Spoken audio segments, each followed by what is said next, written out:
ഇത് കലക്കി. ഇത്രയും ദൂരം ഓടിയത് നഷ്ടായില്ല. ഇങ്ങനെ ഒരു സ്ഥലം ഇവിടെ ഉള്ളതായിട്ട് പറഞ്ഞിട്ടില്ലോടെ. ഞങ്ങളുടെ ശത്രു സഹോദരന്റെ സാമ്രാജ്യത്തിന്റെ പ്രോവിൻസ് ആയത്. അതുകൊണ്ട് തന്നെ ആരും റെഗുലർ വിസിറ്റ് നടത്താറില്ല.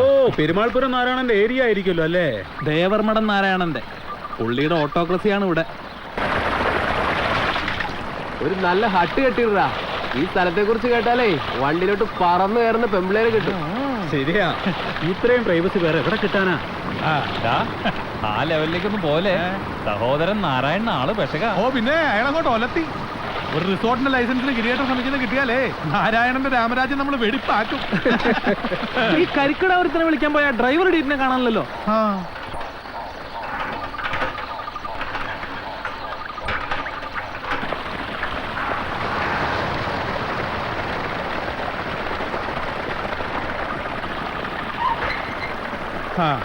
എടോ, ഒരു 10 കരിക്കിട്ടിട്.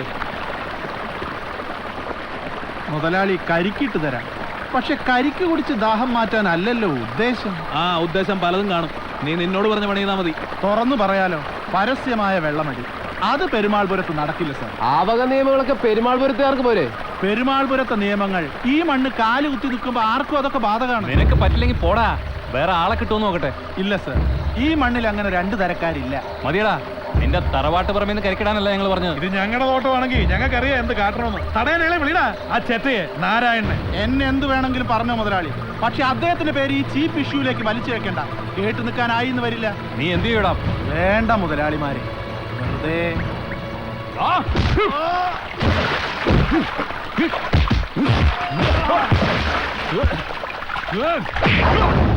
ഒന്ന് കൊടുത്തു ഒന്ന് വാങ്ങിച്ചു. ഇവിടെ നിർത്തുന്നതാ നല്ലത്.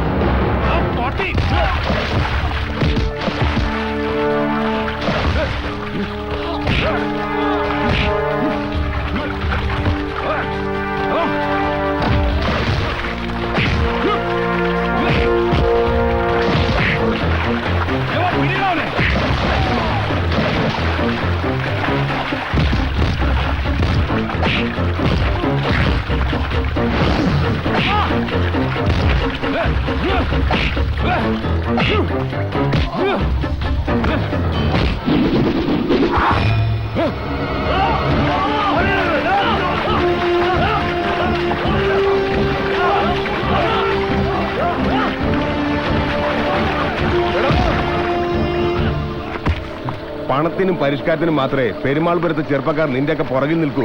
ആത്മാഭിമാനത്തോടെ എവിടെയും തലയുയർത്തി ജീവിക്കാനാ ഞങ്ങളുടെ പ്രജാപതി ഞങ്ങളെ പഠിപ്പിച്ചിട്ടുള്ളത്.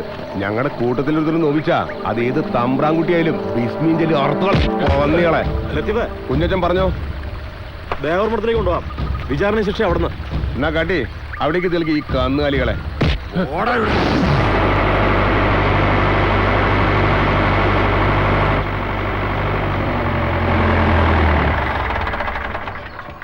പരസ്യമായ മദ്യപാന ശ്രമം, അത് ചോദ്യം ചെയ്ത കർഷക തൊഴിലാളി രാജപ്പനെ മർദ്ദിക്കൽ.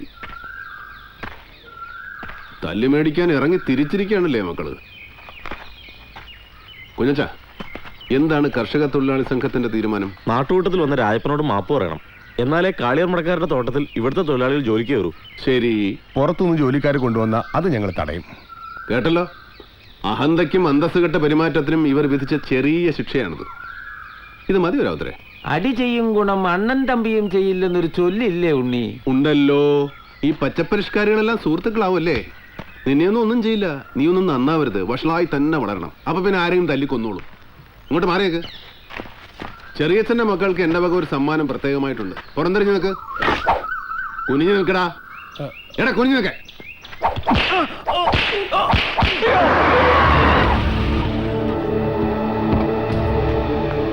ജഗതൻ, അവന്റെ കൈനീട്ടം മേടിച്ചിട്ട് വന്ന് നിൽക്കുന്ന കണ്ടില്ലേ? നാണം കെട്ട വഹകള്. തല്ലാൻ നീട്ടിയ കൈ പിടിച്ച് തിരിച്ച് അങ്ങോട്ട് കൊടുക്കായിരുന്നില്ലേ? എന്റെ അനിയന്മാരെ തല്ലാന്ന് വെച്ചാ എനിക്കാ നോവുക. കുറെ നാളായിട്ട് കൂട്ടി വെച്ചതെല്ലാം കൂടെ ചേർത്ത് ഇന്ന് കൊടുക്കുന്നുണ്ട് ഞാൻ അവന്. എന്തിനാ ഫ്രണ്ട്സിനെയും കൂട്ടി തോട്ടത്തിൽ പോയെന്ന് ചോദിക്കും വലിയേട്ടൻ. എന്തായിരുന്നു അവിടെ പരിപാടി? എന്താ അവരുടെ മണ്ണാ അത്. അവിടെ എന്തിനു വേണ്ടിയാലും അവർക്ക് പോയിക്കൂടെ? അതിന് ഒരുത്തന്റെ അനുവാദം എന്റെ കുട്ടികൾക്ക് ആവശ്യമില്ല. അതെ, വെറുതെ കാറ്റ് കൊള്ളാൻ പോയതല്ല. വെള്ളമടിക്കാൻ പോയതാ. മനു, നിന്നെ ആരും ഇപ്പൊ ഇങ്ങോട്ട് വിളിച്ചിട്ടില്ല. ഞാൻ ഈ വഴിക്ക് പോയപ്പോ ഒന്ന് കേറിയതാണേ. അവള് സഭയില് വാദത്തിന് വന്നിരിക്കുന്നു. പോ അപ്രത്താസത്തെ.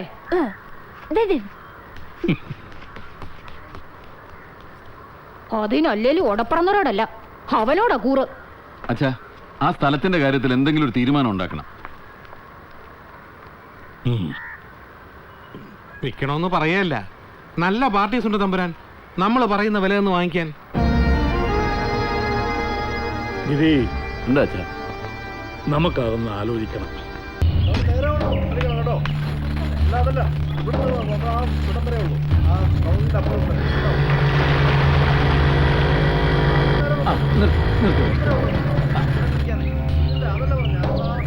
എന്താ നമ്പ്യാരെ പരിപാടി? കണ്ടിട്ട് മനസ്സിലായില്ലടോ. കണ്ടിട്ട് കുടിയിട്ടില്ല. കഞ്ചിക്കോട് റെയില് വന്നപ്പം ഇതുപോലെ ചില ഐറ്റംസ് ഉണ്ടായിരുന്നു. റെയില് വരുവാ നമ്പ്യാരെ. ഇടോ തോട്ടങ്ങളൊക്കെയാണ്, തോട്ടം കാളിയർ മടക്കറി വിറ്റു.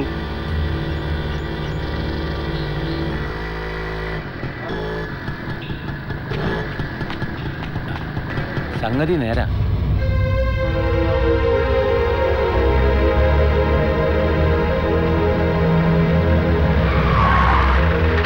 ഞാൻ നാരായണൻ, ദേവർമഠം നാരായണൻ. ഈ മഹാരാജ്യത്തിലെ ഓരോ പൗരനും നമ്മുടെ നിയമനിർമ്മാണ വ്യവസ്ഥ അംഗീകരിച്ചു കൊടുത്ത ഒരു സ്വാതന്ത്ര്യമുണ്ട്. രാജ്യത്തിൻ്റെ ഏത് ഭാഗത്തും സ്വകാര്യ ഉടമസ്ഥതയിലുള്ള ഭൂമി വാങ്ങുവാനും അതുപോലെ തന്നെ വിൽക്കുവാനും. ഈ അവകാശത്തിനെ, സ്വാതന്ത്ര്യത്തിനെ മാനിച്ചുകൊണ്ട് തന്നെ പറയാം, നിങ്ങൾ ഈ ഭൂമി ഇടപാടിൽ നിന്ന്, ഈ കച്ചവടത്തിൽ നിന്ന് പിന്മാറണം. പെരുമാൾപുരം എന്ന ഈ നാട്ടിൽ ഞങ്ങൾ മണ്ണ് വിൽക്കാറില്ല, പ്രത്യേകിച്ചും അപരിചിതർക്ക്. ഈ നാടിന് അതിൻ്റെതായ ചില ശീലങ്ങളുണ്ട്. പരസ്പര സ്നേഹത്തിൽ പടുത്തുയർത്തിയ ഒരു ഭരണഘടനയുണ്ട്.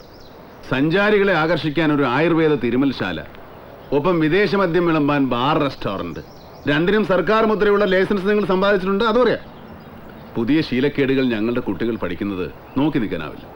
പിന്നെ പേരറിയാത്ത, തിരിച്ചറിയാൻ മുഖങ്ങളില്ലാത്ത അപരിചിതർ പരത്തുന്ന പുത്തൻ പരിഷ്കാര രോഗങ്ങൾ വേറെയും. ഈ പാവം നാടിനെ വെറുതെ വിട്ടേക്ക്. അപേക്ഷയാ. കേട്ടിട്ടുണ്ട്, പ്രതീക്ഷിക്കുകയും ചെയ്തു ദേവർമഠം നാരായണനെ. അപേക്ഷ എന്ന് പറയുന്നത് വിശ്വസിക്കാൻ കഴിയുന്നില്ല. ഭീഷണി, അതാവില്ലേ ദേവർമഠത്തിന്റെ ഒരു ലൈൻ. നാരായണന്റെ രീതികൾ പലതാണ്. തനിക്ക് ചേർന്ന തരക്കാരോട് സംസാരിക്കും, ബുദ്ധിമാന്യമുള്ളവരോട് അപേക്ഷിക്കും. തല്ലുകൊള്ളുകളോടാവുമ്പോ പുറങ്കാലം മുടക്കി നല്ല തല്ലിന്റെ ഭാഷയിലായിരിക്കും ഡയലോഗ്. അത് തന്നെ വേണമെന്ന് വാശി പിടിക്കരുത്. ചവിട്ടി വെറുക്ക ഞാൻ കളയും.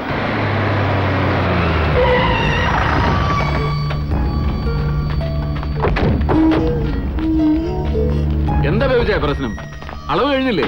വാ കേറ്, നമുക്ക് ഗസ്റ്റ് ഹൗസിലോട്ടിരിക്കാം. അങ്ങോട്ട് വരുമായിരുന്നു, അപ്പോഴാ ഈ സാറ് വട്ടം ചാടിയത്. കച്ചവടം വിടണമെന്നാണല്ലോ ഗിരിയെ പറയുന്നത്. എന്ന് പറയാൻ ഈ സാറിന്റെ അച്ഛന്റെ തറവാട് മേടിക്കാൻ വന്നതല്ലല്ലോ നിങ്ങള്. ഗിരി സാർ, മാറ്റർക്ക് വന്നാച്ച്. ഇവൻ ഈ കുമ്പളങ്ങാമുറൻ ചെക്കൻ ഒരു സുഖമില്ലാത്ത കുട്ടിയാ. വിവരക്കേട് വിളിച്ചു പറയും, ജാത്തിയാരുള്ളതാ. ഇവന്റെ അച്ഛന്റെ തറവാടും എന്റെ അച്ഛന്റെ തറവാടും രണ്ടും ഒന്ന് തന്നെയാ. ആ വകയിൽ കയ്യിൽ കിട്ടിയതാ ഇന്ന് ഇവന്റെ ഒന്നും എന്റെ ഒന്നും ഒക്കെ പറയുന്ന മണ്ണ്. അല്ലാതെ ഇവന്റെ അച്ഛൻ കൊളംബസ്, ഇവൻ കൊളംബസിന്റെ മോനൊന്നുമല്ല. അല്ല, പുള്ളിക്കാരനാണല്ലോ ഈ സ്വന്തമായിട്ട് സ്ഥലങ്ങളൊക്കെ കണ്ടുപിടിച്ചിരിക്കുന്നത്. അതുകൊണ്ട് ബേബിജ്ഞാനം ചെല്ല്. എന്നിട്ട് ഇവൻ പറയുന്ന ഇവന്റെ ഗസ്റ്റ് ഹൗസിലോ വെടിയാപ്പീസിലോ കയറി ഇരുന്ന് കൊടുത്ത കാശ് എണ്ണി വാങ്ങിച്ചിട്ട് എറണാകുളത്തിന് കാലോട്. ഇങ്ങനെ മീനച്ചൂടിൽ ഈ മണ്ണിൽ നിന്ന് തല വിയർക്കണ്ട. തലനീരിറങ്ങിയ കോൾഡ് പിടിക്കുവേ, കോൾഡ്. നീ എന്താടാ പട്ടി വരട്ടുന്ന? ഇരുട്ടില് മറഞ്ഞു നിന്ന് സ്വന്തം തന്തയെ കുത്തിക്കൊന്നതിന്റെ വമ്പ് നീ കയ്യിൽ വെക്കണാരാണ്? തന്തയുടെ കുടല് തുറന്ന പഴയ പിച്ചാങ്കത്തി കൊണ്ട് നീ ആമ്പിള്ളേരുടെ മുമ്പിൽ വേഷം കെട്ടാൻ വരല്ലേ? ഒരു ടിപ്പർ ലോറിയിൽ കൂലിത്തല്ലിന് പോണ 4 ചീളി ചെക്കന്മാരെയും കൊണ്ട് ദേവർമഠം നാരായണൻ ക്ഷവരഞ്ഞ് ഇറങ്ങി നീ ആണോ ആൺകുട്ടി? ഇരുകാലിയും നടന്ന് ഒരുത്തനും പോവില്ല പെരുമാൾപുരത്തിന്റെ മണ്ണിൽ നിന്ന്. എന്താ സംശയമുണ്ടോ? കാളിയാർ മഠം കിരിക്കി. നാരായണ, എന്താ ചങ്ങാതി ഇത്? വിളിച്ചോണ്ട് പോ സാറേ. എന്താ നാരായണ ഗിരി? നിങ്ങൾ ചോദിച്ചു നോക്കണമേ. നിങ്ങളല്ലേ ഇവിടുത്തെ MLA അദ്ദേഹം. എന്റെ സ്ഥലം എനിക്ക് തോന്നിയവർക്ക് വിൽക്കാനും അത് വാങ്ങാൻ ഇവർക്കും അവകാശമില്ലേ? അതിന് ചിലരുടെയൊക്കെ NOC വേണമെന്ന് പറഞ്ഞാ. ഇനി കയ്യൂക്കിലാണ് കാര്യങ്ങൾ തീരുമാനിക്കണമെങ്കിൽ നിങ്ങളൊക്കെ ഒന്ന് മാറി തന്നാ മതി. വേണ്ടോ? അവര് മാറിയെന്ന് വാച്ച് ചെയ്യട്ടെ. വീട്ടിന്റെ ഉമ്മറത്തോണ്ട് പോയി കിടത്താൻ 4 പേരെ റിസർവ് ചെയ്ത് വെക്കുന്നത് നല്ലതാ മാനേഗിരി. നാരായണ, ഇത് നിങ്ങൾക്ക് ചേർന്നല്ല. പെരുമാൾപുരത്തെ നേതാവിന്റെ ഭാഷയും രീതിയും ഇതല്ല. ഇതൊക്കെ നമുക്ക് ഇരുന്ന് ചർച്ച ചെയ്യേണ്ട കാര്യങ്ങളാണ്. ഇടോ, രാജ്യങ്ങൾ തമ്മിലുള്ള അതിർത്തി തർക്കങ്ങൾ പരിഹരിക്കുന്നു, സമാധാനത്തിന്റെ ഭാഷയിൽ ഒരു ടേബിളിന് ചുറ്റിനും വരുന്നു. പിന്നാണോ 10 ഏക്കർ തെങ്ങും തോട്ടം? നാരായണ, ഞാൻ വിളിച്ചാൽ നിങ്ങൾ വരില്ലേ? തീർച്ചയായും. ഇംപാർഷ്യലായ ഒരു മധ്യവർത്തിയാകാൻ നിങ്ങൾ കഴിയുമെങ്കിൽ ഞാൻ വരും, എവിടേക്കും. ഞാനും വരാം MLA കൂടെ. ആസ് യു സെഡ്, ഇംപാർഷ്യലായിട്ട്. സത്യത്തിൽ ഗിരിയല്ല, തന്റെ ചെറിയച്ഛനാണ് ഈ തോട്ടത്തിന്റെ ഉടമ. അതുകൊണ്ട് തന്നെ അദ്ദേഹത്തിന്റെ സാന്നിധ്യം അത്യാവശ്യമാണ്. അപ്പോ ചർച്ച കാളിയാർ മഠത്തിൽ. അങ്ങോട്ട് വരാൻ നാരായണന് വിരോധമൊന്നുമില്ലല്ലോ?